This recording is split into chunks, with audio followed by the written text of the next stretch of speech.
AP రాజకీయాలు మరోసారి హీటెక్కుతున్నాయి. పలువురు వైసీపీ నేతలు పార్టీ మారుతున్నారన్న ప్రచారంతో కాకరేగుతోంది. అటు పార్టీ మారుతున్నట్టు జరుగుతున్న ప్రచారాన్ని వైసీపీ ఎంపీ విజయసాయిరెడ్డి ఖండించారు. కూటమి ప్రభుత్వం అధికారంలోకి వచ్చి 100 రోజులు గడుస్తున్న వేళ వలసల రాజకీయం ఊపందుకుంటోంది.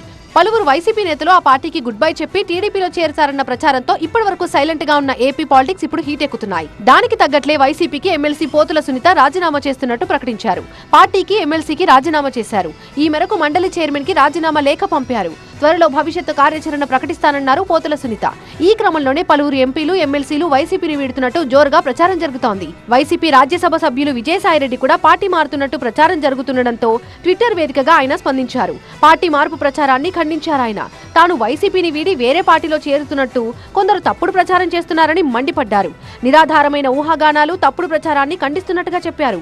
తాను వైసీపీకి విధేయత, నిబద్ధత కలిగిన కార్యకర్తనని, వైసీపీలోనే ఉంటానని, జగన్ నాయకత్వంలోనే పనిచేస్తానని స్పష్టం చేశారు విజయసాయిరెడ్డి. ఇప్పటికే ఏలూరు జిల్లాకు చెందిన మాజీ మంత్రి ఆళ్ల నాని వైసీపీకి రాజీనామా చేశారు. ఆ తర్వాత పలువురు వైసీపీ నేతల పేర్లు వినిపించాయి. ప్రధానంగా ఎంపీ మోపిదేవి వెంకటరమణ రాజీనామా చేస్తారని ప్రచారం జరుగుతోంది.